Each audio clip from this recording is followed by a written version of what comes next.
आप सभी को वेलकम करता हूं हमारी यूट्यूब चैनल ग्लोयर स्टडी पर। Hello everyone, hope I am audible. कैसे हो तुम लोग? आ रही आवाज बरोबर? हाँ जी।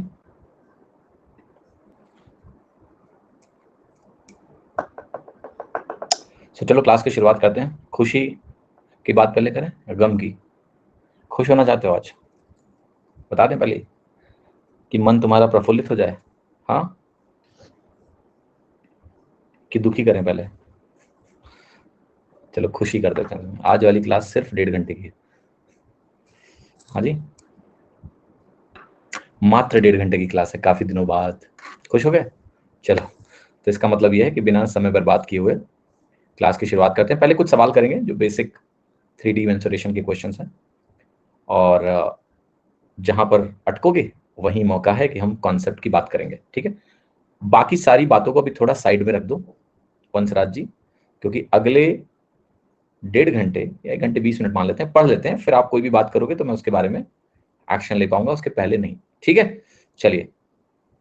तो पहला सवाल आपसे पूछा गया है कि एक क्यूब है, उसका जो डायगोनल है, यानी उसका जो a√3 है वो √192 दिया हुआ है। आपसे पूछ रहा है कि इसका वॉल्यूम बता दो। तो सभी लोग पोल में हिस्सा लें और इसके बारे में बताएं। मैं भी यहाँ पर इसको सॉल्व करता हूँ।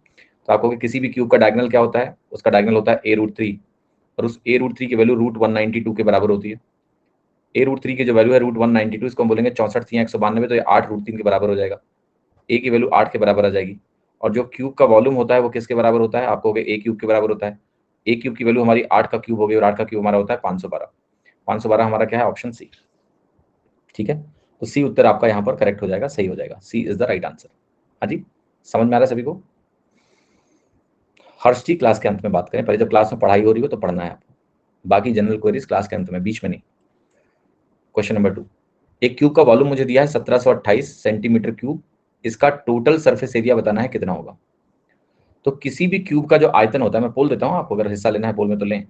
तो क्यूब का वॉल्यूम आपका ए क्यूब होता है। ए क्यूब की वैल्यू आपकी 1728 के बराबर हो गई। और अगर आप थोड़े से भी प्रैक्टिस आपने कर रखी है तो आपको पता होगा कि 1728 12 का क्यूब होता है। ए की वैल्यू हमारी 12 यानी 12 के बराबर हो गई। ए की वैल्यू आपकी 12 के बराबर हो गई। अगर ए की वैल्यू हमारी 12 के बराबर हो गई तो आपसे पूछा जा रहा है टोटल सरफेस एरिया। किसी भी क्यूब का टोटल सरफेस एरिया आपका किसके बराबर होता है? आपका टोटल सरफेस एरिया 6a² के बराबर होता है। तो ये वैल्यू 6 × 12 के स्क्वायर के बराबर है। 12 बराबर हम 144, 6 × 144 हो गया 864 के बराबर हो गया आपका ये वैल्यू 864। राइट, समझ में आ रहा है आपको? 864, 144 को 6 से गुणा कर लीजिए, आपकी वैल्यू निकल गई टोटल सरफेस एरिया। क्यूब में अगर आपसे मैं पूछ बैठूं कि भाई कर्व्ड सरफेस एरिया क्या है, तो कर्व्ड सरफेस एरिया आपका 4a² ही होगा, क्योंकि वो 4 स्क्वायर सरफेस जो होते हैं।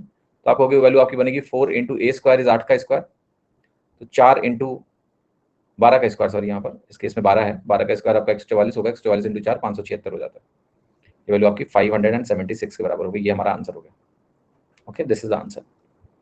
क्वेश्चन नंबर 3 कह रहा है जो लॉन्गेस्ट रॉड है जो हम एक क्यूब के भीतर रख सकते हैं in the cube shape room is 15√3 centimetre. What is the volume of the cube? Right, Nitin ji अभी क्लास में पढ़िए। देखिए जब क्लास शुरू हो जाती है ना, पीडीएफ वगैरह की बात हम लोग 1:20 मतलब 1 घंटा 20 मिनट के बाद भी कर सकते हैं। क्लास के बीच में अगर आप मुझे ऐसे मैसेज करोगे तो मैं क्या होऊंगा? डिस्ट्रैक्ट होऊंगा। मैं बीच में क्लास के रुक के तो कुछ कर नहीं सकता हूँ ना, समझो मेरी बात को। तो वो समस्या एक क्लास के अंत में बताओ मुझे, अभी बीच में नहीं। Longest rod that can be placed in cube shape room is this much. तो इसका वॉल्यूम बताना है। आपको पता होगा कि क्यूब शेप रूम में सबसे जो लंबी रॉड होती है वो डायगोनल जो सबसे बड़ा होता है a√3 उसके बराबर हो सकती है। तो ये वैल्यू आपकी 15√3 के बराबर हो गई। ए की वैल्यू हमारी 15 के बराबर हो गई। ठीक, ए की वैल्यू हमारी 15 के बराबर होगी। अब हमसे अगर वॉल्यूम पूछा जाएगा तो वॉल्यूम क्या होगा? ए क्यूब। ए क्यूब यानी 15 का क्यूब, और 15 का क्यूब यानी कितना हो गया? 3375। ये मेरा आंसर हो गया 3375। ठीक है, 3375 क्या है आपका आंसर? बी। तो B is the right answer for this question. B आपका बिल्कुल सही उत्तर है इस सवाल का। चौथा सवाल देखते हैं। जो क्यूबॉइड का डायगोनल है 5 4 3 सेंटीमीटर का, अगर एक क्यूबॉइड है जिसकी डायमेंशंस दी हैं, तो हमसे पूछ रहा है कि उसका डायगोनल क्या होगा। तो किसी भी क्यूबॉइड का जो डायगोनल डी होता है वो आप पढ़ चुके होंगे, √L² + b² + h² के बराबर होता है। ये वैल्यू आपकी हुई √L² आपका हो गया 5 का स्क्वायर, बी स्क्वायर मेरा हो गया 4 का स्क्वायर, एच स्क्वायर हो गया मेरा 3 का स्क्वायर। ये वैल्यू आपकी आ गई 25 प्लस 16 प्लस 9, 25 25 50 होता है, 5√2 आपका आंसर हो गया। ठीक, 5√2 सेंटीमीटर। क्लियर है सभी को? किसी को कोई दिक्कत है तो आप बता दो, आई थिंक तकलीफ नहीं होनी चाहिए आपको, राइट। अगला सवाल जो पांचवा है, कह रहा है कि क्या लेंथ होगी लॉन्गेस्ट रॉड की जो हम इस रूम में रख सकते हैं, जो कि 6 मीटर लंबी हो, 8 मीटर ब्रॉड हो, चौड़ी हो और 20 मीटर हाइट हो, राइट। तो यहाँ रॉड की लेंथ निकालनी है तो आपको डी निकालना है, तो डी की वैल्यू क्या बनेगी, root of L square plus B square plus H square. यहाँ पर वैल्यू आएगी आपकी 6 square plus 8 square plus 20 square. यहाँ वैल्यू आपकी आ गई 36 प्लस 64 प्लस 400, ये रूट 500 बनेगा, और रूट 500 में 10 बाहर आ जाएगा, 10√5 बन जाएगी वैल्यू, ठीक है, 10√5। आंसर क्या हो गया, डी। ठीक है, तो ये बेसिक फॉर्मूले जो आपने कल पढ़े उसी का एप्लीकेशन है, डायरेक्ट उन फॉर्मूलों पे रख के वैल्यू आप निकाल सकते हो। छठवां सवाल देखते हैं, कह रहा है जो 4 वॉल्स हैं क्यूबॉइड की, उनका एरिया दिया हुआ है। वॉल्स, जब क्यूबॉइड की वॉल्स की बात की जाएगी तो आप जिस रूम में भी बैठे हो उसमें फर्श और अर्श यानी छत, राइट, इनको छोड़ दो आप। तो जो छत है, रूफ है, और जो नीचे आपकी फर्श है, इसको छोड़ दो, तो बाकी चीजों को वॉल बोलते हैं, राइट। समझ में आया कि नहीं? अब आपसे ब्रेड्थ की जानकारी ली जा रही है कि ब्रेड्थ क्या है, आपको ये बताना है। सो आप ये कहोगे कि भाई जो वो चारों डायमेंशंस होंगे, अगर मुझे उसका लेट से लिखना हो कि मैं इस तरह से अगर इसको प्लॉट करके बनाने की कोशिश करूं आपके सामने,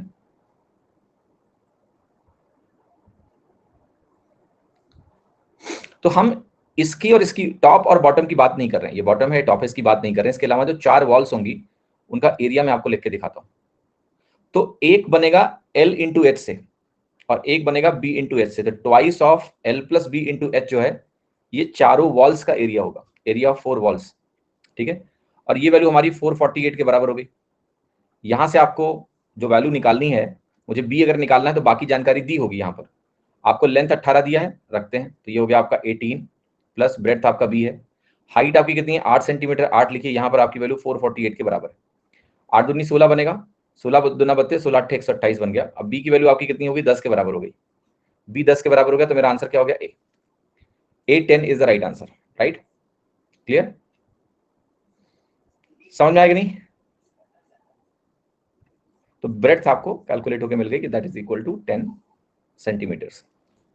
सातवां सवाल कह रहा है आपसे कि जो 3 फेसेस हैं क्यूबॉइड के, फेसेस 3 तरह के ही फेसेस होते हैं, आपको पता है क्यूबॉइड में, यस और नो? यस, दो दो के पेयर बन जाते हैं, है ना। 3 तरह के फेसेस होते हैं, उनका एक पेयर भी होता है अपोजिट साइड में, तो टोटल 6 फेसेस होते हैं, पेयर ऑफ 3 पेयर्स बन जाते हैं, जिसमें एक एक पेयर का इक्वल एरिया होता है। तो यहां दिया क्या है आपको, इंटरेस्टिंग केस, कि हमें डायगनल्स दे दिए हैं इन्होंने, 3 फेसेस के डायगनल्स दिए हैं एक्स वाई जेड, और हमें वॉल्यूम निकालना है कितना होगा। That's very interesting question. तो जरा समझते हैं कि भाई ये सवाल क्या है, क्या प्रोवाइडेड है। तो आप एक बात बताओ कि x की वैल्यू किसके बराबर हो सकती है? हम कह सकते हैं x हमारा root L square plus B square के बराबर हो सकता है, यस, यस और नो, कह सकते हैं। पहले कम से कम जो दिया है उसको लिखने की कोशिश करते हैं, बाद में पता लगाएंगे कैसे सॉल्व करना है, बट एटलीस्ट जो डेटा दिया है उसको मैं कैसे लिखूं, ठीक है। तो एक काम करेंगे, पहले इसको आप ऐसे ज्वाइन करिए लाइक दिस, और आप ये कहोगे कि भाई ये L है, ये B है और यहाँ पर ये H है। तो मैं कह रहा हूँ कि अगर मैं इसके डायगोनल को बोल दूं कि ये लेंथ मेरी x है, इस वाले फेस का ये वैल्यू x है, तो x की वैल्यू क्या होगी, root L square plus B square. मैं y की बात करूंगा तो y को मैं बोलूंगा कि मान लेते हैं ये B square plus H square के बराबर है। तो जो y है जिसको मैं डिफाइन कर रहा हूँ, वो मैं कह रहा हूँ कि मेरा मान लेते हैं इसके बराबर है, ये डायगोनल, राइट, कि ये वैल्यू हमारी b है, ये वैल्यू हमारी h है, तो B square plus H square y के बराबर हो गया। और जरा z को ध्यान से देखो, z कहाँ से बनेगा, z हमारा बनेगा l और h से। तो L और H का मतलब ये हो गया कि वी कैन कंसीडर दिस या वी कैन कंसीडर दिस, ऐसे। ये वैल्यू आपकी जो है वो Z हो गई, L square plus H square. अभी आंसर नहीं आया है, अभी हमने इन तीनों चीजों को लिखा है, अब मुझे वॉल्यूम की तलाश करनी है। लेकिन आपको ये पता है कि जो वॉल्यूम होता है वो क्या होता है, वो तो L into B into H के बराबर होता है। तो जो डेटा मुझे दिया है, इस डेटा का इस्तेमाल करके किस तरीके से आप LBH को कैलकुलेट करेंगे प्रोडक्ट, ये काफी इंटरेस्टिंग है। तो जरा मैं इसको अलग से डिस्प्ले कराऊंगा ताकि थोड़ा सरलता से आपको ये चीज समझ में आए। तो मैं पहले एक्स स्क्वायर लिखूंगा तो ये बनेगा L square plus B square. फिर मैं वाई स्क्वायर लिखूंगा तो ये बनेगा B square plus H square. फिर मैं जेड स्क्वायर लिखूंगा तो ये बनेगा H square plus L square. कितना समझ में आ रहा है? अगर मैं इन सभी को जोड़ दूं तो क्या मिलेगा? आप कहोगे आपको मिलेगा X square plus Y square plus Z square is equal to twice of L square plus B square plus H square. ठीक, आप यहां से ये बोल सकते हैं कि जो L square plus B square plus H square है इसकी value X square plus Y square plus Z square by 2 के बराबर है। इसका इस्तेमाल कैसे करना है हमको ये समझना है आपको, क्योंकि जब वॉल्यूम आप निकालोगे आपको L into B into H चाहिए, यानी मुझे एल चाहिए। अब एल कैसे निकलेगा इस पे फोकस करते हैं। आप कहोगे B square plus H square Y square के बराबर है। अगर मैं B square plus H square को वाई स्क्वायर रखूं तो एल की वैल्यू आ जाएगी। क्या बताओगे क्या आएगी? वाई स्क्वायर उधर जाके माइनस होगा, यहाँ वाई स्क्वायर बाई 2 है और वाई स्क्वायर माइनस होगा, तो फर्क सिर्फ इतना पड़ेगा आपको कि आप कहोगे एल में आएगा क्या, एक्स और जेड पॉजिटिव आएंगे, वाई नेगेटिव आ जाएगा। तो मैं इसको ऐसे लिख सकता हूँ Z square plus X square minus Y square by 2। ये आपकी वैल्यू पता है किसकी? एल की है, स्क्वायर रूट के साथ। ऐसे जब आपको बी की वैल्यू लिखनी होगी तो आप L square plus H square निकालोगे, जेड स्क्वायर जाके माइनस होगा तो Z square by 2, Z square minus होगा तो वो माइनस जेड स्क्वायर बाई 2 बन जाएगा। तो ये वैल्यू आपकी हो जाएगी X square plus Y square minus Z square by 2। और जब आप एच की बात करेंगे तो L square plus B square रखेंगे तो ये वैल्यू एक्स स्क्वायर बनेगी, एक्स स्क्वायर उधर वापस जाएगी और एक्स स्क्वायर अगर वापस जाएगी तो ये एक्स स्क्वायर बाई 2 पॉजिटिव में है, एक्स स्क्वायर घटेगा तो नेगेटिव में हो जाएगा। तो ये वैल्यू आपकी आ जाएगी Y square plus Z square minus X square by 2। तो आपका वॉल्यूम का फॉर्मूला ये आया। ठीक है, साइक्लिक नेचर है, जेड एक्स तो वाई माइनस, एक्स वाई तो जेड माइनस, वाई जेड तो एक्स माइनस, और सब में नीचे by two by two by two करके दिया हुआ है। तो अगर आप सही से देखें तो आपका आंसर है सी। ये जो 8 है रूट में उसको हम 2√2 भी लिख सकते हैं। तो आपका आंसर क्या आ रहा है? सी। और सी आपका यहाँ पर बिल्कुल सटीक और सही उत्तर है। अच्छा सवाल है, प्रोसेस आपको समझना है। क्या ये अलजेब्रा के किसी फॉर्मूले से सॉल्व होगा? क्यों अलजेब्रा का फॉर्मूला सॉल्व क्या करना है आपको? अभिनव जी, आपकी जो मेमोरी है ना वो आपको बहुत ही ज्यादा इंटरफेयर करती है। आप जिस सवाल का सोल्यूशन याद करने की कोशिश कर रहे हो वो दूसरा सवाल है, पर आपकी मेमोरी ने यहां पर इंटरफेयर किया जहां उसकी कोई जरूरत नहीं है। बच के रहिए, ठीक है। यहाँ सिंपल सी इक्वेशंस दी हुई हैं, x square Y square z square की वैल्यूज जोड़ दो तो मैं l square plus B square plus H square मिल गया। अब मैं एल निकाल ले रहा हूँ, मैं बी निकाल ले रहा हूँ, मैं एच निकाल ले रहा हूँ, और एक पैटर्न है तो निकालने में इतना मेहनत नहीं है। अगर आपने एल को निकालने का पैटर्न देख लिया कि एल की वैल्यू जेड एक्स पॉजिटिव और वाई नेगेटिव आई, तो जब बी और एच लिखोगे तो 2 पॉजिटिव 1 नेगेटिव आएगा। जैसे यहाँ एक्स वाई जेड आया, वाई जेड एक्स आया। साइक्लिसिटी है ना इसमें कि एक्स है तो यहाँ एल बी है, वाई है तो यहाँ बी एच है, जेड है तो यहाँ एच एल है। तो एक अगर आपने लिख लिया तो आप दोनों को आराम से लिख सकते हैं। एक टर्म जहां आपको दिखा Z square plus X square minus Y square by 2, आप तुरंत ही कह दोगे यही उत्तर है यार, सी, क्योंकि ये वाला टर्म सिर्फ यही दिख रहा है और कहीं दिख ही नहीं रहा। तो आंसर तो तुरंत पता लग गया, आपको पूरा सॉल्व करने की नीड नहीं पड़ेगी। ठीक है, तो ये प्रोसेस है सवाल को करने का। सवाल अच्छा है, थोड़ा सा गौर दें इसमें कि एग्जाम में अगर ऐसा सवाल आता है एग्जैक्टली तो हाउ टू प्रोसीड, बिना घबराए हुए किस तरह से आपको आगे बढ़ना है, सिंपल सी इक्वेशन बना के इसको सॉल्व करना है। ठीक है, आगे बढ़ जाऊं, नेक्स्ट क्वेश्चन। 8वां सवाल देखिए क्या कह रहा है कि अगर मैं एक क्यूब की साइड को 20% से बढ़ा दूं, if the side of a cube is increased by 20%, then what will be the percentage increase in the volume of the cube? Cube का वॉल्यूम क्या होता है? भुजा का क्यूब। अगर आपने साइड को 20% से बढ़ाया तो ये सक्सेसिव मामला हो जाएगा 20% 3 बार का। 20% को 3 बार बढ़ाने से जो कुछ होता है सक्सेसिव में वही होगा। तो आप कहोगे ये वैल्यू हमारी है, अगर हम इसको ओवरऑल देखें तो ये वैल्यू हमारी 72.8% के बराबर है। 72.8% है सी ऑप्शन। ठीक है, तीनों को सक्सेसिव यूज करना है आपको। आप इसको ऐसे भी कर सकते हो कि भुजा ए क्यूब से 1.2 ए का क्यूब हो गई, 1.2 का क्यूब होता है 1.728 ए क्यूब। और अगर आपने परसेंटेज मुझसे पढ़ा है, जो लोग बच्चे शुरू से जुड़े हैं, कि अगर ए क्यूब 1.728 से मल्टीप्लाई हो जाता है तो इसमें एक घटाएंगे तो 0.728 आएगा, उसको 100 से गुणा करेंगे तो 72.8% का इंक्रीज है। दोनों तरीके, आप चाहे सक्सेसिव लगा लें चाहे आप ऐसे कर लें। आप कहोगे हम सर परसेंटेज से लगाएंगे, 20% बढ़ा तो मतलब 5 6 हुआ, 3 बार हुआ तो 5 क्यूब 6 क्यूब हुआ, तो 125 मेरा 216 हो गया, कोई दिक्कत नहीं है। अब 125 को आप क्या कर सकते हो, 8 से गुणा कर लो तो 1000 बन जाएगा, यहाँ भी 8 से गुणा कर लो 1728 आ गया। तो अगर 1728 हो गया है तो 100 तुम्हारा 172.8 हुआ, तो 72.8% का इंक्रीज है। कैसे भी करना है कर लो, सक्सेसिव निकालने के जो भी तरीके होते हैं, सक्सेसिव परसेंटेज इंक्रीज का यूज करना, रेशियो का इस्तेमाल करना या सीधे मल्टीप्लायर का इस्तेमाल करना, कहीं से भी उत्तर आ जाएगा आसानी से। ठीक है, तो सवाल बेसिकली परसेंटेज का सवाल है। बस चूंकि ए क्यूब एक्सप्रेशन में है तो मतलब 3 बार सक्सेसिव आपको लगाना पड़ेगा इस केस में। ये जो सवाल है बहुत इंटरेस्टिंग सवाल है कि एक क्यूब को हमने 343 छोटे क्यूब में काट दिया है, then the increase in the surface area of the cube is, answer will be 600%। और मैं भी सिखाता हूं कि आप ऐसे कैसे उत्तर सीधे लगा सकते हैं। ठीक है, दिखाऊं? Shall I tell you this how I have done this? ठीक है, और मैं आपको एक चीज और बता देता हूं, इसी सवाल में मैं क्यूब की जगह अगर लिख दूं स्फीयर और यहां मैं लिख दूं स्फीयर और यहां मैं लिख दूं स्फीयर, तो भी आपका आंसर चेंज नहीं होगा, it will remain same 600% only. क्या लॉजिक है, जरा इस बात को समझते हैं, इस लॉजिक को थोड़ा ध्यान से समझेंगे। ओके, तो पहले तो मुझे ये समझना है कि भाई मैं अगर क्यूब को क्यूब बना रहा हूं तो कितने लोगों को समझ में आ रहा है कि जो क्यूब है और एक क्यूब दूसरा है, ये दोनों हमेशा सिमिलर होंगे, यस और नो? ये सिमिलर ज्योमेट्री है, एक क्यूब हमेशा दूसरे क्यूब का सिमिलर होगा, और इसका सिंपल सा क्यूबॉइड क्यूबॉइड के सिमिलर हो भी सकता है, नहीं भी हो सकता है।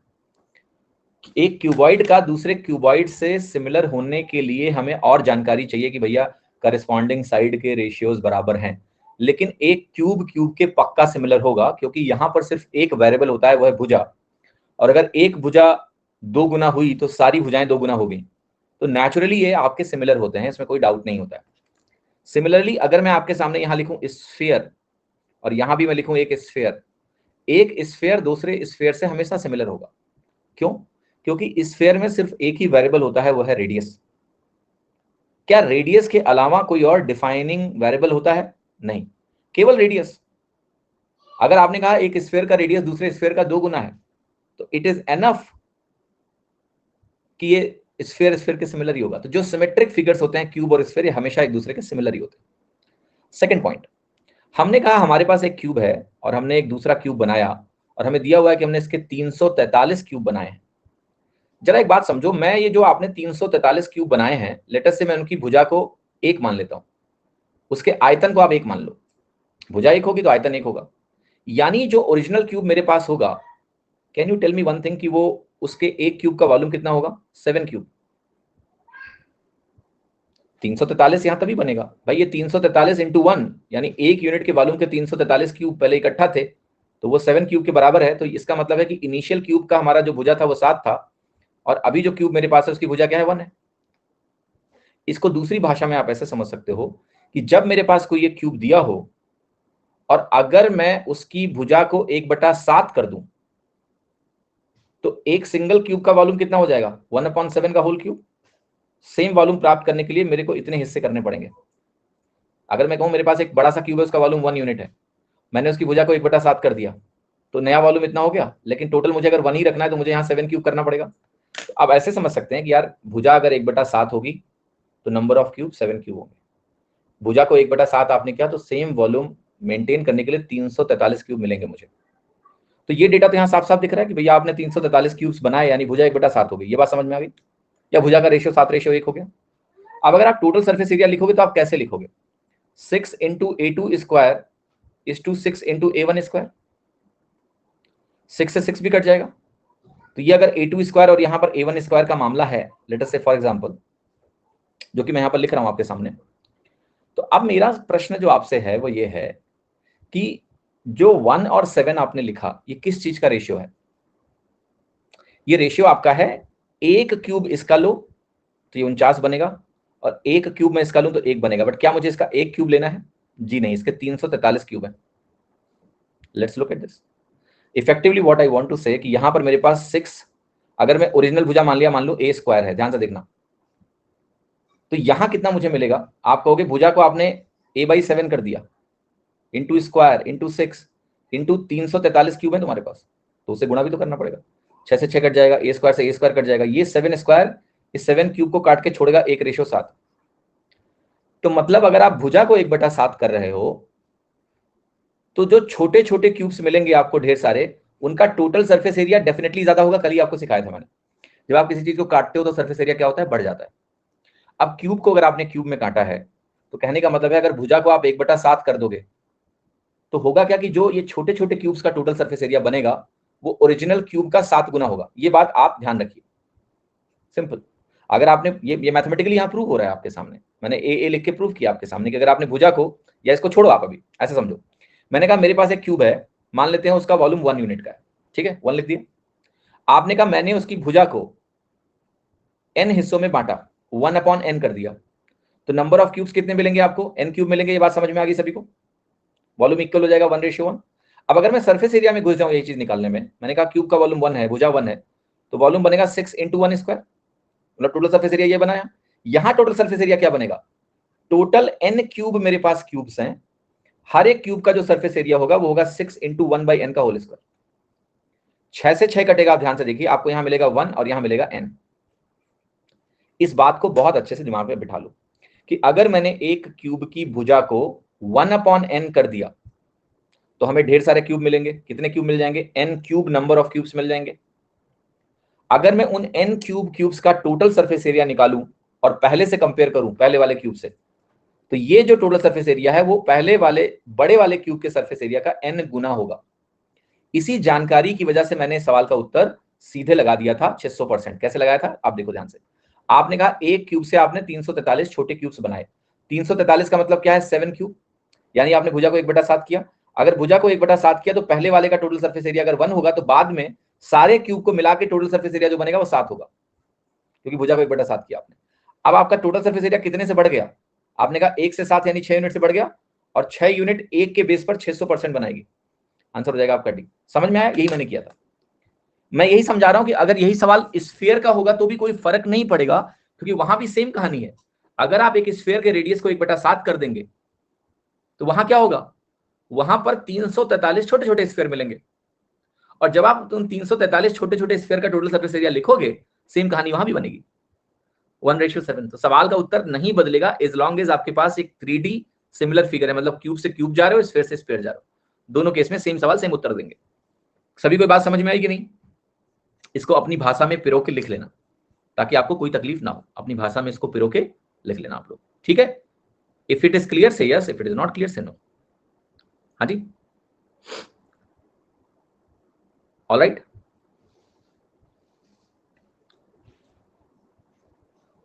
दसवां सवाल देखिए। एक क्यूबॉइड का साइज 50 × 40 × 30 का है। इसको हमने 8 आइडेंटिकल पार्ट्स में काटा है, 3 कट्स लगाए हमने। What is the total surface area of all 8 parts? Interesting. Basically आप क्या कह रहे हो पहले इसको समझते हैं, पहले एक बार इसका विजुअलाइजेशन होना चाहिए।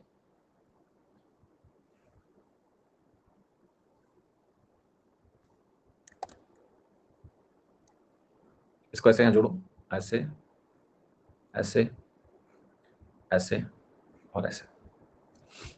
ये जैसे लेट से मैंने कहा कि ये 50 है मेरा, और ये 40 है, और ये हमारा 30 है, ठीक है। 3 कट्स लगा के मुझे 8 बराबर हिस्से बनाने हैं। तो जरा वो कट लगा के मैं दिखाता हूँ 8 हिस्से बनेंगे कैसे, क्योंकि जब तक वो समझ में नहीं आया सवाल में कुछ नहीं कर पाओगे।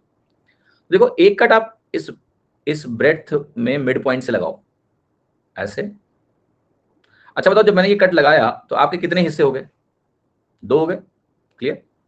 इस तरह का कट अगर मैंने लगा दिया, 2 हिस्से हो गए। क्या वो दोनों हिस्से इक्वल हैं, सिमिलर हैं? यस।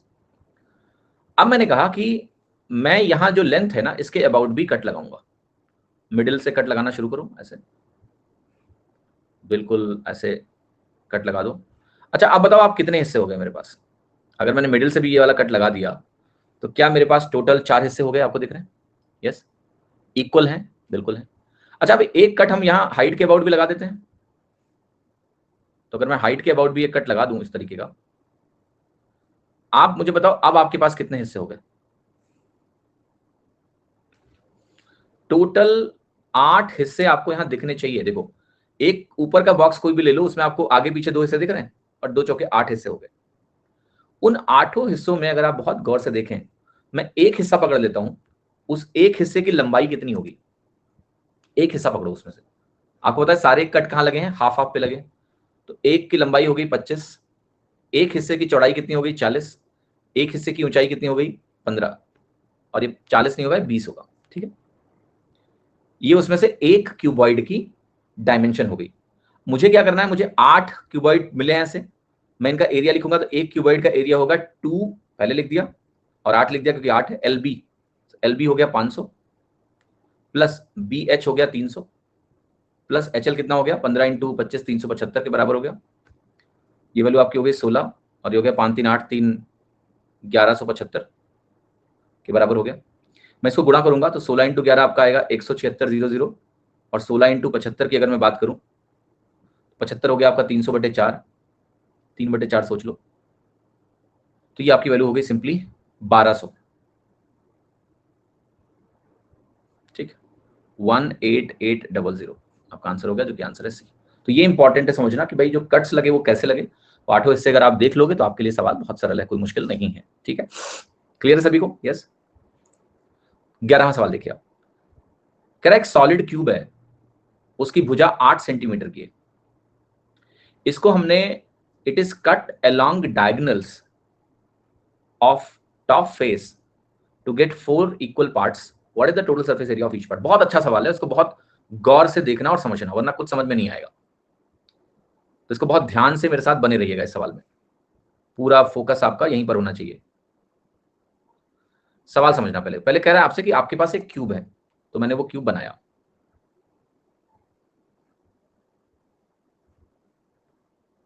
ठीक है, ये क्यूब दिख रहा है आपको? यस, हाँ जी। अब क्या कह रहा है बेसिकली ये सवाल कि इसको काटना है 4 हिस्सों में, लेकिन उस काटने का तरीका बहुत ध्यान से देखना। कह रहा है इसके अबाउट काटो,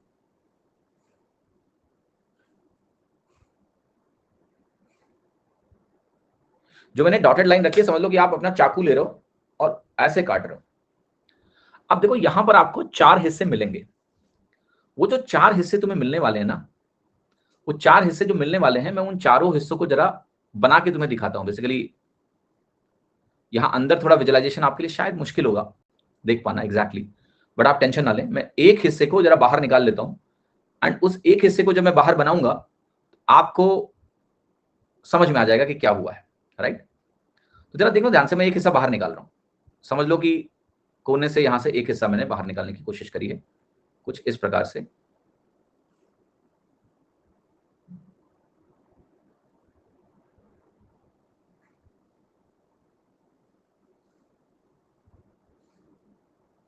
क्या कुछ ऐसा पोर्शन आपको दिख रहा है, इस तरह का एक पोर्शन? यस, ऐसे ही 4 पोर्शंस बनेंगे। और ये जो पोर्शन है बेसिकली आपके पास, ये जो पोर्शन आपके सामने बनेगा, ये पोर्शन क्योंकि 3D है थोड़ा टेढ़ा मेढ़ा दिख रहा है, बट एग्जैक्टली ये ट्रायंगुलर प्रिज्म होगा।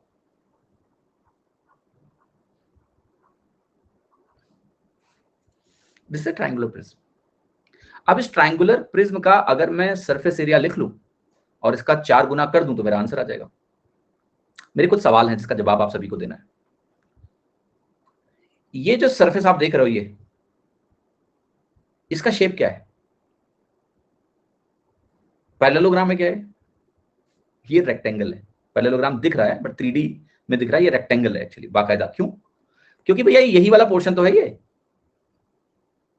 इसी पोर्शन से तो आया ये भैया क्या है, यही तो है। ध्यान से देखो, बशर्ते आपको कहना चाहिए कि स्क्वायर है यहां पर, क्योंकि यहां पर ये डायमेंशन क्या है, भुजा है, ये डायमेंशन भी भुजा के बराबर होगी वर्टिकल, तो ये एक तरह से स्क्वायर है। क्या आप मुझे इसका एरिया बता रहे हो कितना होगा? आप कहोगे अगर भुजा मुझे दी है इसकी 8 सेंटीमीटर, तो ये 64 हो गया इसका एरिया। और ऐसे कितने सरफेस होंगे? 3 होंगे, एक पीछे होगा, ध्यान से विजुलाइज करो, पीछे एक, बगल में एक, इधर एक, तो 64 के 3 सरफेसेस हो गए, ये हमारे 3 कर्व्ड सरफेस एरियाज हो गए। नीचे जो है इसको जरा गौर से देखते हैं, ये जो बेस है ये तो 8 के बराबर है, ये पता है किसके बराबर है? ये 4√2 के बराबर है। ये किसके बराबर है? ये भी 4√2 के बराबर है। देखो यहाँ पर इतनी लेंथ किसके बराबर है? इसका पूरा डायगोनल 8√2 होगा। ऑल 3 इक्वल कैसे होंगे अनुज, कैसे नहीं होंगे तुम मुझे बता दो। अब डायग्राम को ध्यान से देखो, क्यों इक्वल नहीं होंगे? तीनों रेक्टेंगल होंगे और तीनों बराबर ही होंगे। आप देखो ना, ये ऊंचाई किसके बराबर होगी? ये 8 के बराबर ही होगी, होगी या नहीं होगी? Yes, okay. क्या तीनों इक्वल है? जिन्होंने भी कहा तीनों इक्वल है वो सरासर गलत है, क्योंकि मैं वहीं आगे आ ही रहा हूं। ये लेंथ आपकी 4√2 है, 4 नहीं है। तो डायमेंशन इज डिफरेंट। ये 64 आपने ठीक लिखा है, बट ये 64 नहीं है क्योंकि dimensions are not same. Rectangle है, दैट्स ट्रू, बट ये डायमेंशन 8 नहीं है, ये 4√2 के बराबर है। तो अब आपको क्या कहना है कि दो जो मेरे सरफेस आएंगे, एक 64 आएगा और ये 32√2 आएगा और ये भी 32√2 आएगा पीछे, ठीक है। तो रेक्टेंगल 3 है, बट एक रेक्टेंगल 64 वाला है, लेकिन दो रेक्टेंगल हमारे 32√2 वाले हैं क्योंकि उनकी एक भुजा 4√2 की है। 3D में देखिए हमेशा विजुअलाइजेशन में कंफ्यूजन होने का स्कोप है, इसलिए आपको ये डायग्राम यहां से देखना बहुत जरूरी है। यहां से ये 8 है, ये 8 है, ये भी 8 है, तो ये एक स्क्वायर है, ठीक है। लेकिन जब इस पोर्शन में आप आओगे तो इस पोर्शन में ये वैल्यू हमारी 4√2 के बराबर है और 4√2 8 के साथ रेक्टेंगल बना रहा है, तो इसका एरिया 8 चौके 32√2 होगा। इस सरफेस का एरिया, इस सरफेस का एरिया 32√2 है। सिमिलरली ये जो पीछे एक सरफेस है, जो आपको ये वाला दिख रहा है, ये पीछे, ये 4√2 और 8 से मिलकर बना हुआ है 32√2। खैर, आपको अगर ये नहीं समझ में आएगा तो भी इसका आंसर मैं भी लिखना सिखाऊंगा, प्रिज्म के फॉर्मूले से हम इसका उत्तर लिख सकते हैं, बट मैं चाहता हूं कि इसको आप विजुअलाइज करें तो बेहतर होगा। तो आप बताओ इन तीनों सरफेसेस का जो कर्व्ड सरफेस एरिया मुझे मिल रहा है वो कितना मिल रहा है?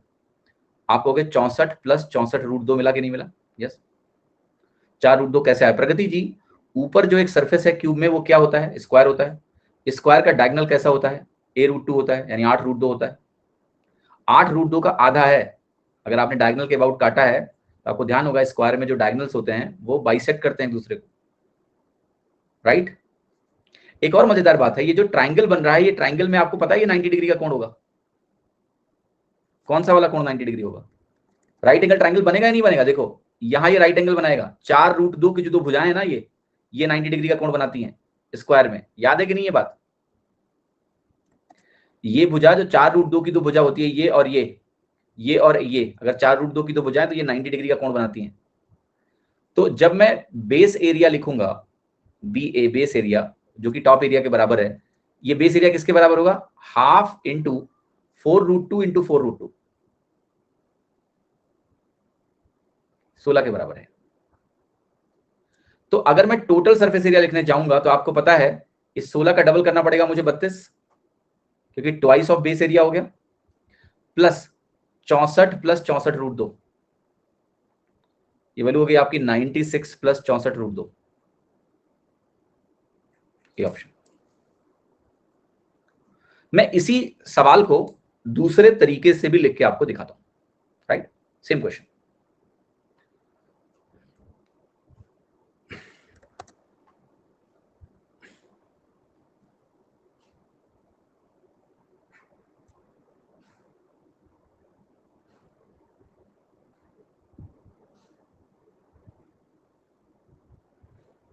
डायरेक्ट हो जाएगा ना? देखिए मैंने क्या बोला कि इसको हम फॉर्मूले से भी लिख सकते हैं, बट ये एक्सरसाइज मैं इसलिए कराना चाहता हूं क्योंकि अगर आपको 3D का विजुअलाइजेशन नहीं है तो कई सवालों में आप फंसोगे, इसलिए विजुअलाइजेशन होना बहुत आवश्यक है। उसके बाद सवाल तो हम फॉर्मूले से भी कर लेंगे, अभी करा रहा हूं मैं वही चीज। The same question can be done through formula also. जैसे आपने ये चीज अगर बना ली, लेट्स से फॉर एग्जांपल कि ऐसा होगा कुछ इस तरह से, ट्रायंगुलर प्रिज्म, आप कहोगे ये 8 है, ये वैल्यू 4√2 है, ये वैल्यू 4√2 है, ये वैल्यू हमारी 8 के बराबर है। तो टोटल सरफेस एरिया कैसे लिखते हैं? हम कहते हैं twice of base area plus curved surface area. अब कर्व्ड सरफेस एरिया कैसे लिखते हैं? हम कहते हैं बेस पेरीमीटर इंटू हाइट, ऐसा ही होता है ना। यहाँ बेस पेरीमीटर कैसे आएगा? 8 प्लस 8√2, तीनों भुजाओं को जोड़ दो, इंटू हाइट, ये 8 हो गई, तो ये वैल्यू आपकी आ गई 64 प्लस 64√2 आ गई। और जो बेस एरिया है वो फिर से वही लॉजिक लगाना पड़ेगा आपको कि ये एंगल 90 डिग्री होगा, क्योंकि स्क्वायर के डायगोनल 90 डिग्री पे काटते हैं। तो ये वैल्यू हो गई हाफ इंटू 4√2 इंटू 4√2, जो कि आपकी 16 के बराबर हो गई। तो यहाँ पर आ जाएंगे वही काम, 32 प्लस 64 प्लस 64√2। बट यहाँ जब इस तरह से इनको काटा जाता है ना, तो आपका जो विजुअलाइजेशन होता है बेटा वो बहुत इंपॉर्टेंट हो जाता है, क्योंकि कौन सा एंगल 90 डिग्री है, अगर ये चीज आप महसूस नहीं करेंगे, मतलब विजुलाइज नहीं करेंगे, तो आपका सवाल गलत हो जाएगा। स्ट्रक्चर कौन सा है, प्रिज्म है या नहीं है, तो ये काम आपके विजुअलाइजेशन का, क्योंकि 2D में आपको दिखेगा नहीं। 2D में तो आपको एंगल 90 डिग्री कहाँ दिख रहा है, राइट, बिकॉज 2D है। 3D में जब डायग्राम 3D है, प्रिज्म एक 3D डायग्राम है, उसको आप 2D में रिप्रेजेंट करोगे तो डिस्टॉर्टेड फिगर ही बनेगी, क्योंकि 2D में 3D को आप बिना डिस्टॉर्ट किए बना ही नहीं सकते हो, क्योंकि इसमें हाइट तो है ही नहीं है। जब आप एक 2 डायमेंशनल प्लेन में, जैसे आप पेपर में बना रहे हो 3D डायग्राम, तो वो डिस्टॉर्ट हो जाएगा, उसका एंगल अगर 90 डिग्री तो 90 डिग्री नहीं दिखेगा, क्योंकि वो बना ही नहीं है 3D बनाने के लिए, right? It is not meant to be like that. Okay, तो हमें इल्यूजन क्रिएट करके बनाना पड़ता है कि हमें 3D महसूस हो, और जब हम 3D महसूस होने के हिसाब से बनाते हैं तो डिस्टॉर्शन तो होना ही होना है। जैसे यहाँ 90 डिग्री नहीं दिख रहा है, क्लियर? तो वो चीज आपको अपने दिमाग के साथ सब्स्टिट्यूट करनी पड़ेगी। हाँ जी, तो ये सवाल बहुत अच्छा था, आशा करता हूँ आपको समझ में आया होगा। प्रिज्म स्ट्रक्चर आप कल पढ़ चुके थे, उसी का इस्तेमाल हुआ है, लेकिन यहाँ प्रिज्म कैसे बना है उसको देखने में थोड़ा सा दिक्कत हो रही होगी, बट आशा करता हूँ कि आप थोड़ा इसको समझने का प्रयास करेंगे। अगला सवाल देखिए, क्यूबॉइड से हेमिस्फीयर बनाना। चलो एक काम करते हैं, अब थोड़ा सा, अभी पिरामिड को मैंने होल्ड पे रखा है, क्योंकि पिरामिड का थोड़ा अच्छा डिस्कशन करूंगा मैं। उसके पहले जो बेसिक डायग्राम्स हैं उनसे डील करते हैं। जैसे स्फीयर की बात करते हैं, स्फीयर पता सभी को है, बट मैं लिख देता हूँ। स्फीयर आपका होता है गोलार्ध की गोला, और आपका हेमिस्फीयर होता है, हेमिस्फीयर को क्या बोलते हैं? आप कहते हो अर्धगोला। ठीक, जरा इसको समझते हैं, गोला और अर्धगोला की कहानी को थोड़ा समझते हैं। और सिंपल है कि भाई ये हमारा लेट्स से एक स्फीयर है, 3D है, तो 3D के लिए इसको इस तरह सेलेक्ट कर देते हैं। इसका रेडियस अगर r के बराबर होता है, इसका जो टोटल सरफेस एरिया होता है वो हमारा 4πr² के बराबर होता है। वॉल्यूम को हम बोलते हैं 4/3πr³।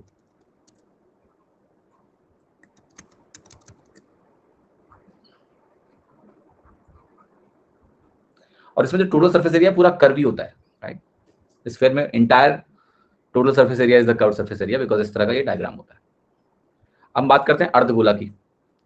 अब देखो मजेदार बात क्या है कि एक गोले को अगर आप काट दो आधा, दो हिस्सों में, तो अर्धगोला बनता है। और जब आप काटोगे तो एक नया सरफेस खुलता है। ये सरफेस सर्कुलर होता है, इसका एरिया πr² होता है, तो 2πr² एक्स्ट्रा हो जाएगा अगर दोनों को मिला के देखेंगे तो इतना जो हिस्सा है, पहले 4πr² का आधा, ये तो हो गया 2πr², और ये नया खुला πr²। तो इसका जो टोटल सरफेस एरिया आपके सामने है, इसको हम क्या बोलेंगे? इसको हम बोलेंगे कि ये वैल्यू हमारी 3πr² के बराबर हो गई। यस और नो? अगर इसके वॉल्यूम की बात करेंगे तो वॉल्यूम क्या होगा? इसका 2/3πr³ होगा, 2/3πr³ होगा। इसमें भी किसी को कोई शंका नहीं होनी चाहिए, राइट? है क्या? नहीं, क्लियर? यहां पर अगर आप कर्व सरफेस एरिया की बात करोगे तो 2πr² है, और ये आपका बेस एरिया कहलाएगा πr²। ठीक है, बट अगर हम सिर्फ स्फीयर की बात करते हैं तो sphere has only total surface area, जो कि इंटायर टोटल सरफेस एरिया उसका कर्व सरफेस एरिया ही है। ओके, क्लियर है कि नहीं? यस, समझ में आ रहा है सभी को? अब अगर हम हेमिस्फीयर के भी दो टुकड़े कर दें, हम एक तरह से आपके सामने एक क्वार्टर स्फीयर बनाएं, ठीक है?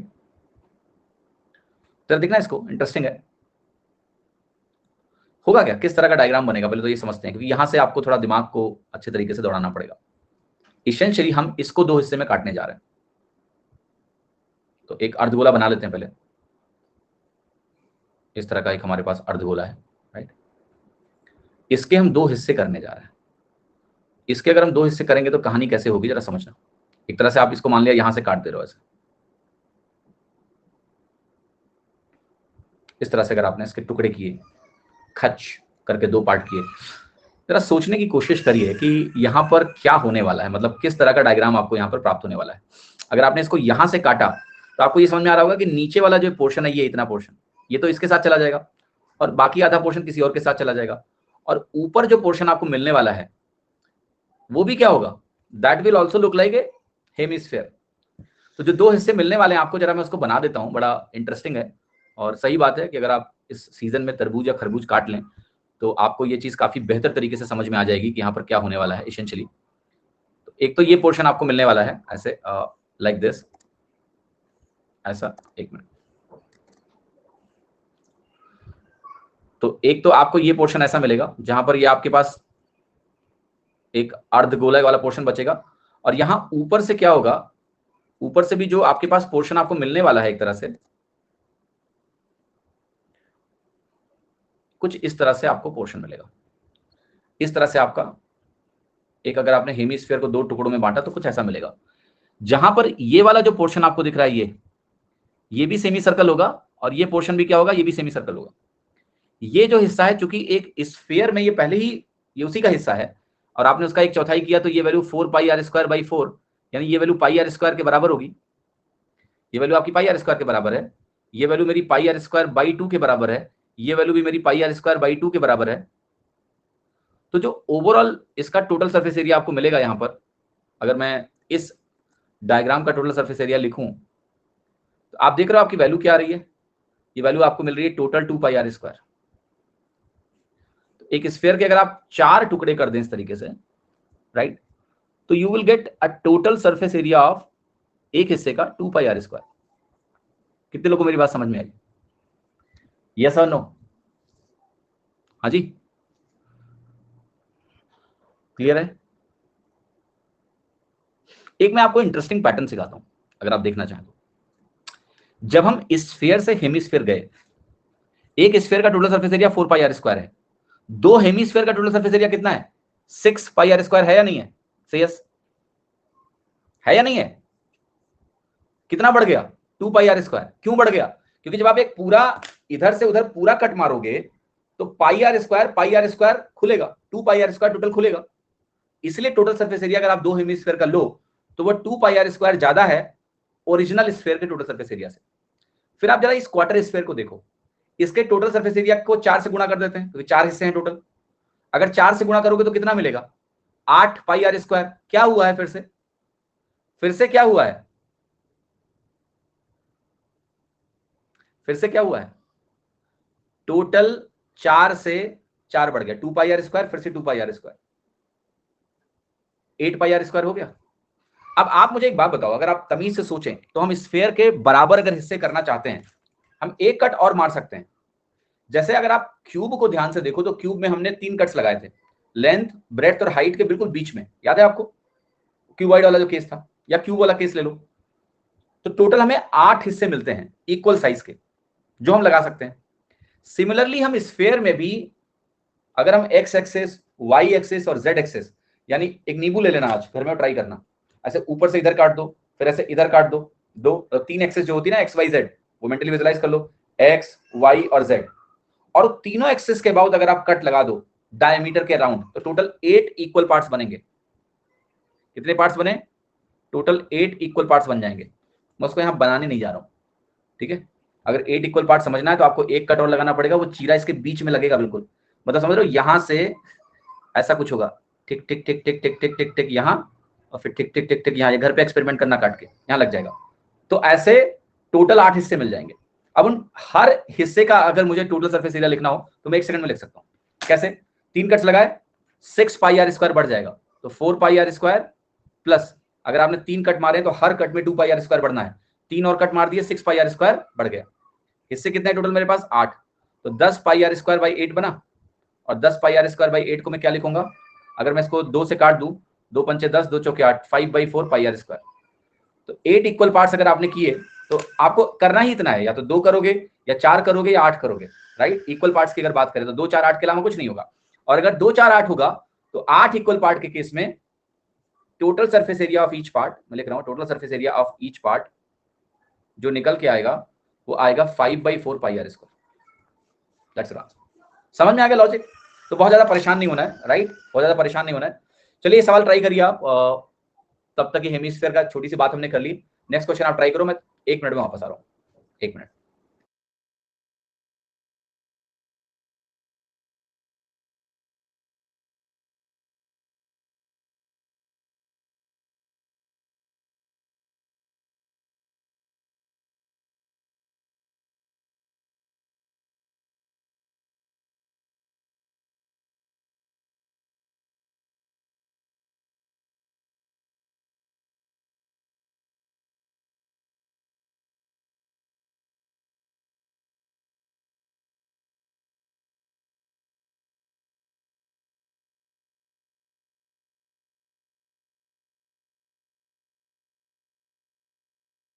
Alright, 8 equal parts. 3-4 साल पहले मैंने एक लेसन बनाया था, आई थिंक मेंस्ट्रुएशन का, 4 साल होगा, उसमें मैंने नींबू काट के दिखाया भी था लोगों को। Single part, but I think now you can do it on your own. हर बार नींबू क्यों खराब करें, क्योंकि वो नींबू इतना छोटा हो गया था ना सर कि वो नींबू निचोड़ने के लिए नींबू के 2 ही पार्ट करने होते हैं, बस हो जाता है, राइट। रेडियस रिड्यूस नहीं होगा। अनुज भाई एक बात बताओ आप मुझे कि अगर आपने एक स्फीयर को काट के 2 हेमिस्फीयर बना दिए तो क्या रेडियस रिड्यूस हो गया हेमिस्फीयर का?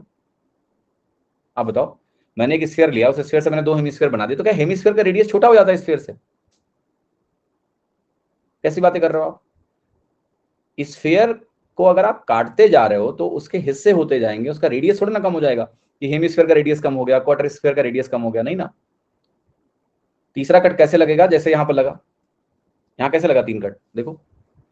तीसरा कट तुम सोच क्यों नहीं पा रहे हो ना, क्योंकि आप 3 डायमेंशनल में सोचने में थोड़ा सा दिक्कत होती है आपको। अब 2 कट तो मार लोगे, तीसरा समझ ही नहीं आ रहा है कहां लगेगा, क्योंकि आपने तीसरे डायमेंशन से डील नहीं किया है।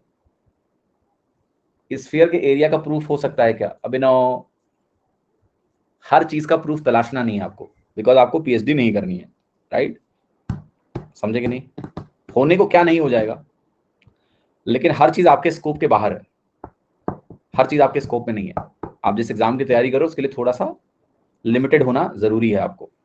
बाद में एग्जाम का रिसर्च करना बैठ के कि स्फीयर का एरिया 4/3 पाई आर क्यूब क्यों होता है। अगर इंटरेस्ट रहा तुमको तो, नहीं रहेगा, नौकरी लगने के बाद किसी को इंटरेस्ट नहीं होता कि स्फीयर का वॉल्यूम 4/3 पाई आर क्यूब क्यों होता है। उसमें लोगों का इंटरेस्ट चेंज होता है। आईफोन का नया मॉडल दोस्त ने ले लिया है, बगल में रोज आता है दिखाता है, तो तुम इसी सोच में पड़े रहते हो कि कैसे हम भी ईएमआई पे खरीद लें आईफोन। समस्याएं चेंज हो जाती हैं बेटा जीवन की। 4/3 पाई आर क्यूब से बड़ी बड़ी समस्याएं जीवन में आ जाती हैं, यू नो। आज की डेट में ना लोग, जैसे लेट्स से तुम जीएसटी इंस्पेक्टर हो, कोई और जीएसटी इंस्पेक्टर है, इसका ये मतलब नहीं कि दोनों इक्वल हो, राइट, क्योंकि अब दुनिया बदल चुकी है, right. So it's all about your own materialistic things which completes you ना। तो like you are GST inspector but your friend is GST inspector with iPhone, then तुम्हें महसूस होगा यार हम तो कमतर हैं, तो चलो हम भी पैसा उड़ाते हैं, आईफोन खरीदते हैं। ठीक है।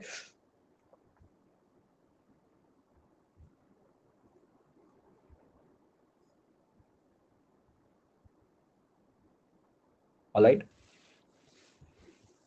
And this race is very dangerous, मतलब वेरी डेंजरस रेस। मैंने इस रेस से अपने आप को खुद बहुत पहले निकाल लिया बाहर, बिकॉज इसका कोई अंत नहीं है। समझे कि नहीं? इसका कोई अंत नहीं है। तो मैं भी ऐसा नहीं था शुरुआत में, जब पैसा आता है ना तो सबकी इच्छा होती है कि थोड़ा दिखावा किया जाए, और कई बार आपको लगता है कि आप दिखावा करने के लिए काम नहीं कर रहे हो, बट कर जाते हो, क्योंकि दिमाग आपको बेवकूफ बना लेता है। तो पहला आईफोन मैंने खरीदा था जब, तो मेरा लॉजिक ये था कि मुझे वीडियो एडिटिंग के लिए आईफोन लेना है, तो 2017। तो देयर वाज अ रीजन, इसको बोलते हैं कंफर्मेशन बायस, कि I create because I wanted iPhone to show off for sure, but I had good reason that I want to do editing, better editing, so I need iPhone. That was the reason I bought it. But I'm a critical thinker, so मैंने कहा मैंने खुद को बेवकूफ बनाया है। तो ऐसा नहीं, मुझे आईफोन अच्छा लगा। हर 4 साल में मैं एक आईफोन लेता हूँ, अपग्रेड करता हूँ, बट 4 साल में लेता हूँ, 5 साल में लेता हूँ। कुछ मेजर चेंज होता है अगर फोन में, जैसे मेरा पहले फोन भी 4G था, आईफोन 11, अब 5G आ गया तो ले लिया मैंने। बट लेने के बाद उसका कोई वीडियो नहीं बनाया कि मैंने आईफोन ले लिया है, किसी को बताया नहीं, ठीक है। सो क्योंकि मुझे बोलना सही नहीं लगता है, पता नहीं क्यों। टोटल, तो buy things for your own use if you like it, not to show off, not to show off, because if you go into the show off mode you will waste your money. Okay, you'll waste your money. But if you want to use something which is good and you like it, there is no problem. But तब आप पैसा ना अपनी खुशी के लिए खर्चा करोगे। हाँ जी, समझ में आएगा नहीं? एटलीस्ट वो शो ऑफ वाले मॉडल में नहीं, राइट। तो अपने पैसे का बहुत ख्याल रखना बेटा। कमाना जब शुरू करोगे ना तो उड़ाना मत उसको। खुश रहो एंड्रॉइड से यार, क्या बुराई है? हाँ, नहीं तो चलो सवाल लगाया आपने, ये बहुत अच्छा सवाल है। एक सॉलिड क्यूबॉइड है, डायमेंशन दी हुई है, आपने एक हेमिस्फीयर काटा है, centre of each face of cuboid what is the total surface area of the remaining solid. अब इसका डायग्राम बनाने के पहले जरा थोड़ा समझते हैं कि इस तरह का प्रैक्टिकल काम कहीं देखा है आपने?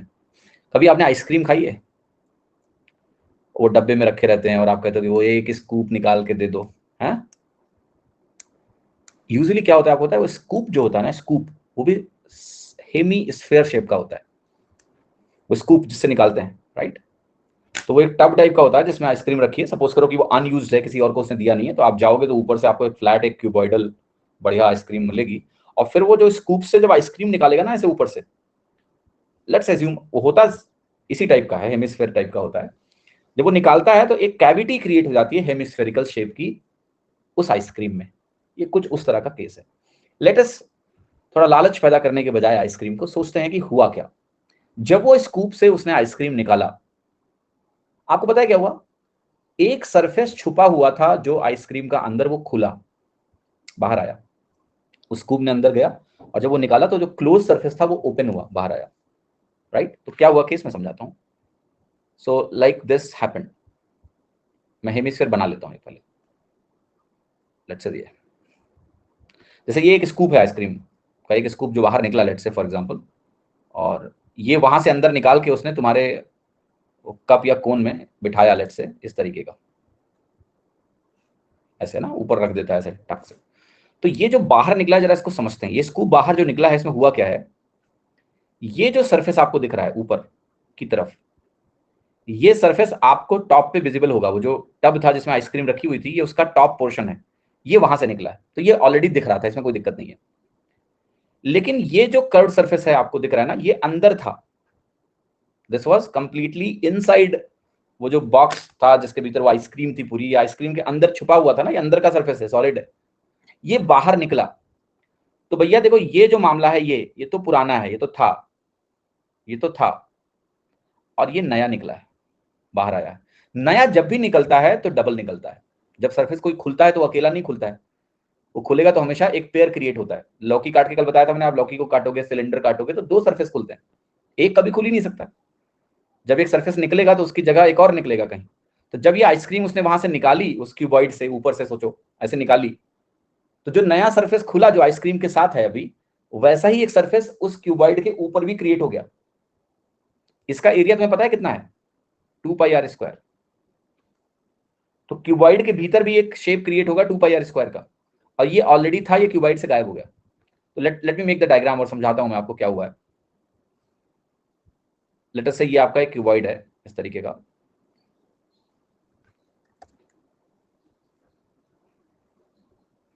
Something like this. मैं ये कह रहा हूं कि मैंने इस क्यूबॉइड से लेट से एक ऐसे एक इस तरीके का पोर्शन लेट से काटा, इसको समझना आप। और ये जो पोर्शन आपने काटा है, इसको मैंने यहां निकाल के तुम्हारे आइसक्रीम के ऊपर बढ़िया कोन में बिठा दिया फॉर एग्जाम्पल। मैं क्या समझाने की कोशिश कर रहा हूं कि शुरुआत में ये सरफेस मौजूद था यहां पर। अगर मैं इसको ऐसे करके बनाऊं लेट से इस तरीके का, तो समझना ये पोर्शन वहीं से आया है, ये वाला पोर्शन वहीं से आया है। मैं इसको यहां से मिटा देता हूं क्योंकि यहां पर अब क्या हो गई, कैविटी हो गई, चला गया वो। लेकिन क्यूब के भीतर अगर आप देखो तो ये वाला सरफेस नया खुला या नहीं खुला इस क्यूबॉइड में? यस, क्योंकि ये स्कूप आपने ऐसे निकाला टुक, तो अंदर एक नया सरफेस खुल गया। तो वो जो सरफेस खुला वो कितना खुला? 2πr² खुला। लेकिन ये भी ध्यान रखना कि ऊपर का उसका एक सरफेस था जो कि उसके हिस्से से अब चला गया, वो πr² है। यानी एक हेमिस्फेरिकल स्कूप निकालने से हुआ क्या है, 2πr² का गेन हुआ उसको, लेकिन πr² का लॉस हुआ। तो नेट गेन कितना हुआ? πr² का हुआ।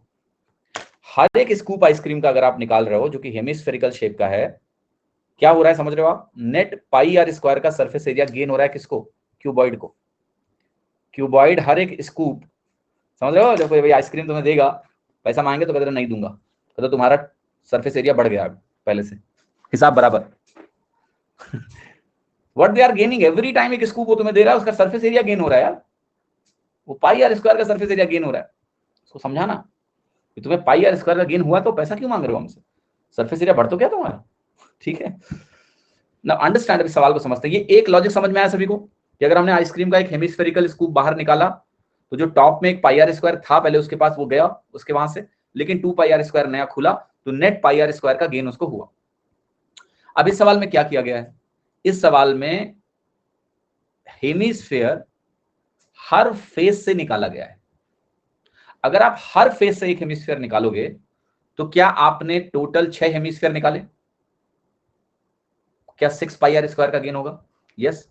तो जो आपका आंसर होगा वो क्या होगा कि जो भी टोटल सरफेस एरिया क्यूबॉइड का पहले था प्लस उसमें मैं 6 पाई आर स्क्वायर जोड़ दूं, ये मेरा आंसर है। अगर आपने हर 6 फेस से एक एक हेमिस्फीयर निकाल लिया तो 6 पाई आर स्क्वायर का गेन हो जाएगा। जो ओरिजिनल क्यूबॉइड का टोटल सरफेस एरिया था उसमें 6 पाई आर स्क्वायर बढ़ गया। ऑल्दो आइसक्रीम निकल गई सरफेस एरिया, लेकिन तब भी बढ़ गया उसका। तो निकाल लेते हैं यार, 14 18 24, 14 18 24 है तो 2 into 14 18 18 24 24 14 plus 6 into pi into r square is 3.5 का होल स्क्वायर।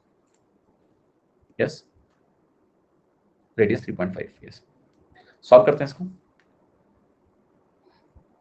देखो यहां से अगर आप चाहो तो 2 और 2 सबके बाहर निकाल सकते हो, 4 बाहर आ जाएगा, तो ये बनेगा 7 इंटू 9, 2 और 2 बाहर निकालेंगे तो 9 इंटू 12, 12 इंटू 7, राइट। आप 3 भी बाहर निकाल सकते हो, नहीं निकालना है मत निकालो। 7 9 63 कर दो, 12 9 108 कर दो, 12 7 84 कर दो। अगर मैं इसको जोड़ूं 147 और 8 255 प्लस 6 इंटू किसके बराबर होगा? 154/4। अब इस पॉइंट में मैं आता हूँ, क्या है ये 154/4 की वैल्यू कितनी होगी? 38.5, राइट। सो यहाँ आए 77 इंटू 3 231, तो 2040 प्लस 231 2271। आपका आंसर क्या हो गया? डी, ये आंसर है।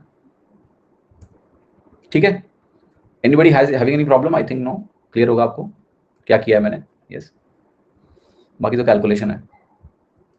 अच्छा, यहाँ पर एक पॉइंट है जो आई थिंक पहले डिस्कस हुआ है एक दो बार, ऐसा नहीं है, बट फिर भी मैं उसको थोड़ा विस्तार से बता देता हूँ कि जैसे जो भी आपका एक सर्कल होता है ना, ये इस तरह से सर्कल है, सर्कल का आप सभी को पता है कि भाई पाई आर स्क्वायर एरिया होता है, 2 पाई आर उसका सर्कमफरेंस होता है, पता ही होगा, राइट। अगर मैं रेडियस को 7 लिख दूं तो मैं यहां पर कुछ लिख रहा हूं, रेडियस की वैल्यू, 2 पाई आर की वैल्यू और पाई आर स्क्वायर की वैल्यू, ये स्टैंडर्ड चीजें आपको याद होनी चाहिए। 7 रेडियस पे 2 पाई आर की वैल्यू 44 होती है और ये वैल्यू हमारी 154 होती है। इसका मतलब पाई इंटू 7 स्क्वायर 154 के बराबर होता है, ठीक। अगर रेडियस को मैं 14 करूंगा तो आपको अगर रेडियस दुगना हुआ, आर अगर दुगना होगा तो ये भी दुगना हो जाएगा 88। तो इसको ऐसे डील भी करना है आपको, कभी आपको 88 दिखे तो आप कहना है 44 का दुगना है तो रेडियस भी 7 का दुगना, मतलब ये एक वैल्यू ध्यान हो, बाकी सारी चीजें हम इनसे निकाल सकते हैं। जब रेडियस हमारा दुगना होता है तो एरिया 4 गुना हो जाता है, तो 616 बन जाता है। अगर हम यहाँ पर 21 लिखते हैं तो ये 3 गुना हुआ तो ये 132 हो जाता है। ये हमारा 9 गुना बन जाता है तो ये 1386 बन जाता है। अगर आप इसको 28 लिखेंगे तो ये 4 गुना हुआ, तो 4 गुना अगर आप करोगे तो ये 176 बनेगा, ओके। और ये 16 गुना बन जाएगा, 16 इंटू 15 आपका कितना होता है? आपको 240 2400 और 64। अगर मैं इसको यहाँ 35 लिखूं तो ये वैल्यू आपकी 210 हो जाती है। 210 है 220, 220 क्योंकि 5 गुना हो गया तो ये भी 5 गुना हो गया, और ये वैल्यू आपकी 25 गुना होगी तो ये 3850 हो जाती है। इसमें जितनी आपकी कैपेसिटी है ध्यान रख सकते हो, रख लो, एटलीस्ट इतना तो यार ध्यान होना चाहिए, 3 वैल्यूज डायरेक्ट ध्यान होनी चाहिए, इनका इस्तेमाल एग्जाम में बहुत होता है। जैसे मैंने भी यहाँ पर कुछ किया था, अगर आप ध्यान से देखो, मुझे निकालना था पाई इंटू 3.5 का होल स्क्वायर। मैंने मेंटली क्या किया, 5 इंटू 7 स्क्वायर बाई 4, क्योंकि 3.5 इज 7/2 और पाई इंटू 7 स्क्वायर ही 154 के बराबर होता है 7 पे, तो 154/4 ही मैं सोच रहा था कि ये वैल्यू आपकी 38.5 होगी। तो यहाँ जो कैलकुलेशन में कर रहा था ना, ये वाली मैंने कैसे किया कि ये 3.5 है, पाई इंटू 7 स्क्वायर 154 होता है, तो ये वैल्यू 154/4 होगी और 154/4 38.5 होगी। तो ये आपको कैलकुलेशन में बहुत हेल्प करेगी, ये स्टैंडर्ड वैल्यू जो है ना 7 44 154, ये ध्यान रखना है आपको। बहुत ज्यादा स्टैंडर्ड वैल्यू मत याद करो, क्योंकि बनाने को तो स्टैंडर्ड वैल्यू बहुत, मैंने एक टाइम पे बच्चों को बहुत सारी स्टैंडर्ड वैल्यूज दे दी थी, बट मैंने उसका देखा कि उसका बुरा असर भी होता है, बिकॉज इतनी मेमोरी नहीं है आपके पास, और कंफ्यूजन अलग से क्रिएट हो जाता है। तो पता लगा सेमी सर्कल भी रट लिया, ये भी रट लिया, वो भी रट लिया, देन बहुत सारा कंफ्यूजन हो जाता है। इसलिए आप कुछ ज्यादा मत ध्यान रखो, सिर्फ सर्कल के लिए ये 3 वैल्यूज ध्यान रखो, 7, 14, 21, 44, 88, 132, 154, 616, 1386, दैट्स एनफ। इसी का यूज करके मैं आपसे सब कुछ करवा दूंगा, राइट। जैसे मैं अगर आपसे बात करूं,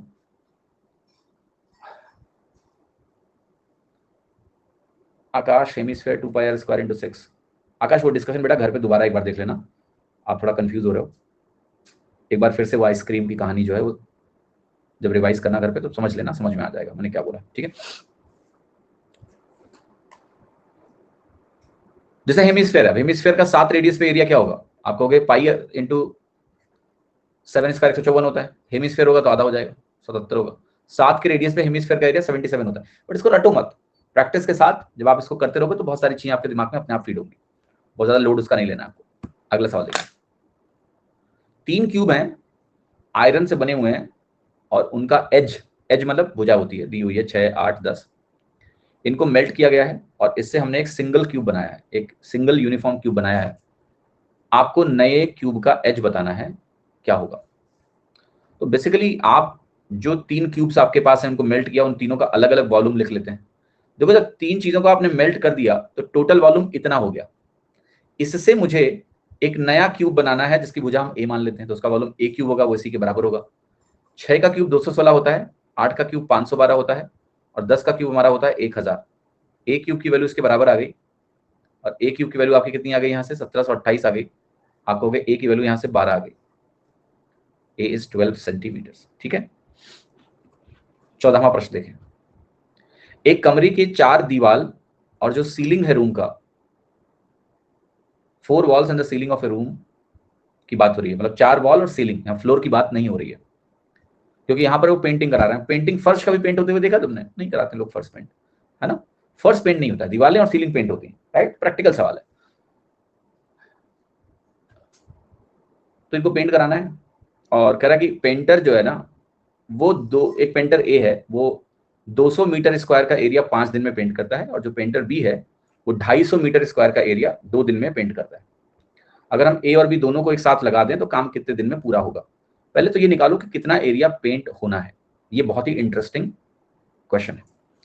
तो जब आप इसको करने जाएंगे तो आपको यहां ध्यान से देखना है कि आपको एल बी एक बार ही लेना है, क्योंकि सीलिंग का लेना है लेकिन फर्श का नहीं लेना है, यस। और यहां पर जो आपका वैल्यू आएगा L + B × H, ये आपका चारों वॉल्स का टोटल सरफेस एरिया होता है, वो लेना है। चारों वॉल्स का सरफेस एरिया हमने लिया, जिसको आप कर्व सरफेस एरिया भी बोल सकते हो, 2 × LH + 2 × BH, लेकिन हमने सीलिंग का ही लिया है, फर्श का नहीं लिया, इसलिए 2L भी नहीं लिखा मैंने। ये टोटल कैलकुलेशन आपको करनी है तो करिए। 25 × 12 + 2 × L + B, 37, H आपका हो गया 10, 300 + 740, 1040, 1040 मीटर स्क्वायर का एरिया मुझे पेंट करवाना है। ए और बी पेंटर अगर मैं दोनों लगा दूं तो एक 200 करेगा, एक 250 करेगा एक दिन में। एक दिन में ए और बी मिला के 450 कर डालेंगे, यस। क्या ये सही लिखा है? नहीं, हमें यहाँ 200 को 5 से डिवाइड करना है और 250 को 2 से डिवाइड करना है, क्योंकि हमें तो एक दिन का निकालना है ना, एक दिन का ये होगा डेटा। तो आपकी वैल्यू आ जाएगी 1040 बटे 40 + 125, ये हो गया 1040 बटे 165। 5 से काटते हैं, 5 × 15, 5 × 15, 5 दूनी 10, कुछ ऐसा आ गया। 33 से डिवाइड करो, 6 बार जा सकते हैं, 33 × 198 होता है, 610/33 मेरा आंसर होगा बी।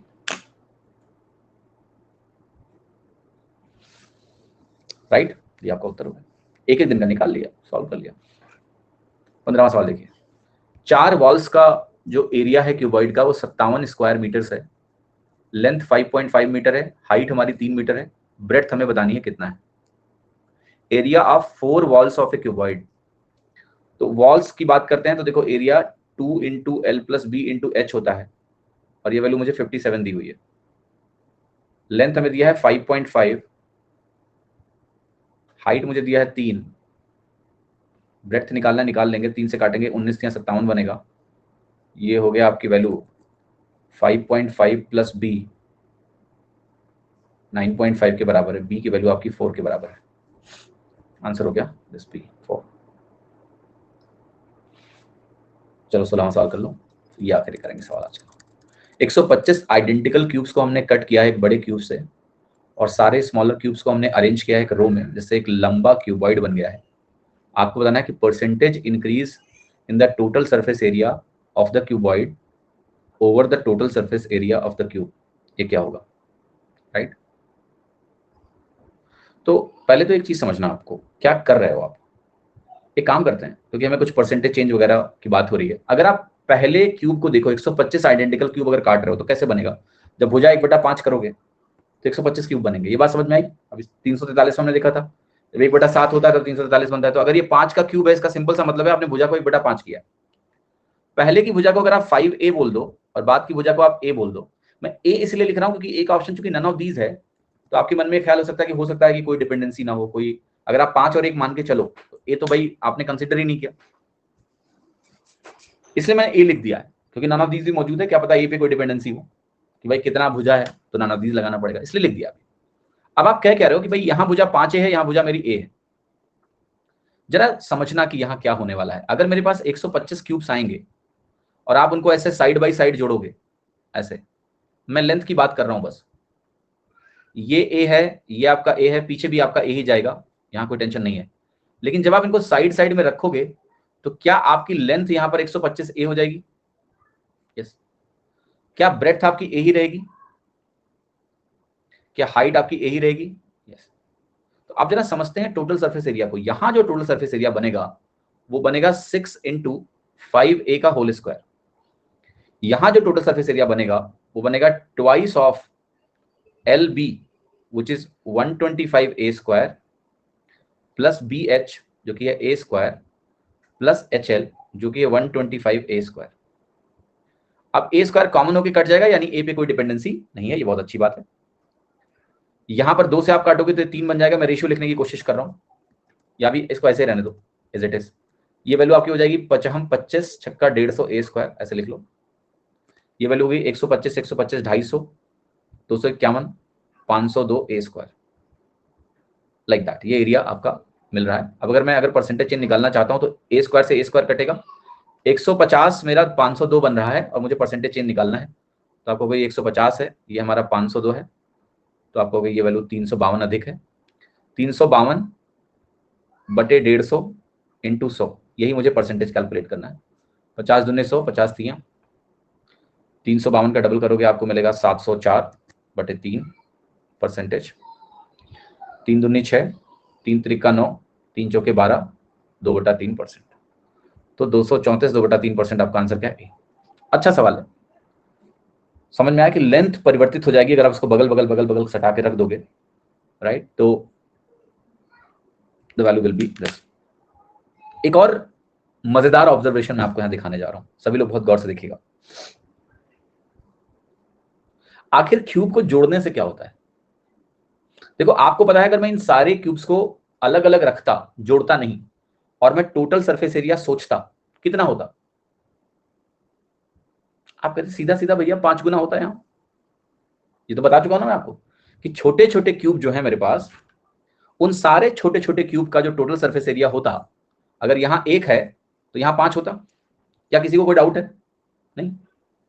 लेकिन जब अलग अलग होते, जब आप उनको जोड़ रहे हो, तो जरा थोड़ा सा ये बात इमेजिन करके देखो कि जोड़ते समय क्या होता है। Think about it. तो क्या मैं इसको ऐसे लिख सकता हूं, मान लेता हूं मेरे पास अगर 125 क्यूब हैं, राइट? जब आप 2 क्यूब्स को जोड़ते हो तो जरा समझिएगा क्या होगा। जब क्यूब को आप बगल बगल में रखते हो तो 2a स्क्वायर एरिया वैनिश हो जाता है, क्योंकि वो सट गए। भाई अगर एक सरफेस a स्क्वायर का है, उसके बगल में तुमने a स्क्वायर का सरफेस वाला जोड़ दिया, तो 2a स्क्वायर गायब हुआ कि नहीं हुआ? यस। और अगर आपने 125 क्यूब्स ऐसे रखे, तो मेरा सवाल है कितना गायब होगा, जरा बताओगे आप?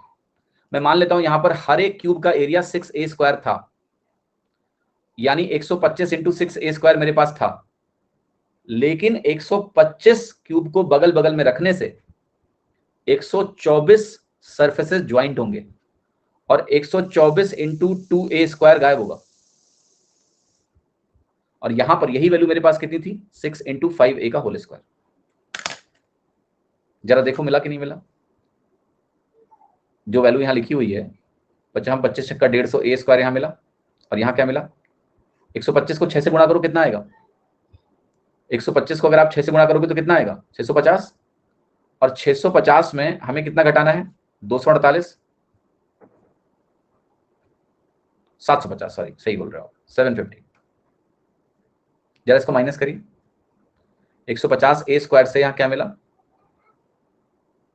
कितना मिला, 3, कितनी वैल्यू मिल रही है, 402 या 502, 502। क्या सही मिल रहा है सब कुछ, यहां भी वही मिला। ये मैंने इसलिए नहीं बताया कि ये क्विक तरीका है, नहीं, आप ऐसे करो मुझे कोई तकलीफ नहीं है, राइट, फाइन, कन्वीनियंट है, इजी है, लिख दिया। बट सवाल ये है कि जो चीज आपको आती है क्या उससे भी ये चीज आ सकती है, ये इंपॉर्टेंट है। इसको बोलते हैं अल्टरनेटिव थॉट प्रोसेस। है क्या आप ऐसा सोच सकते हो कि नहीं, कि अगर सारे अलग अलग होते तो ठीक है भैया, पता है कितना होता, बट जब दो जुड़ते हैं तो क्या होता है, तो हमारा 2a², जब खुलते हैं तो 2a² का गेन है, तो जुड़ेंगे तो क्या होगा, 2a² का लॉस होगा। और 125 क्यूब को अगर मैंने जोड़ा है तो 124 जगह वो जुड़ेंगे, तो 124 इंटू 2a² यानी 248 2a² हम कम कर देते हैं इसमें से 750 में, तो भी वैल्यू मैच करनी चाहिए। तो ये इंपॉर्टेंट है आपकी अंडरस्टैंडिंग के लिए कि भाई ठीक है, ये भी एक तरह की काउंटिंग है, सेम चीज मिलनी चाहिए, मिली मुझे, यहाँ भी वही काउंटिंग हमने दूसरे तरीके से करी। ये आसान है, कन्वीनियंट है, डेफिनेटली आसान है, बट जो हमें आता है उसका भी इस्तेमाल करके हम यहाँ तक पहुंच सकते हैं। ये आपकी सोच को विकसित करेगा, ठीक है, ऑल राइट।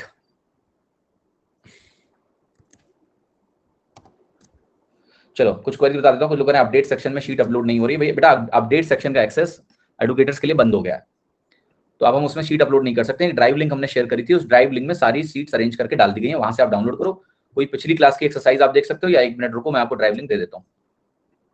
तो ये मैं रिपीट कर देता हूँ बार बार कि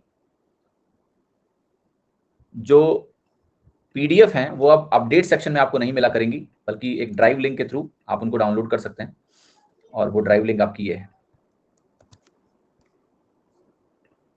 है ना, मैं लिख देता हूँ पीडीएफ ड्राइव लिंक, ये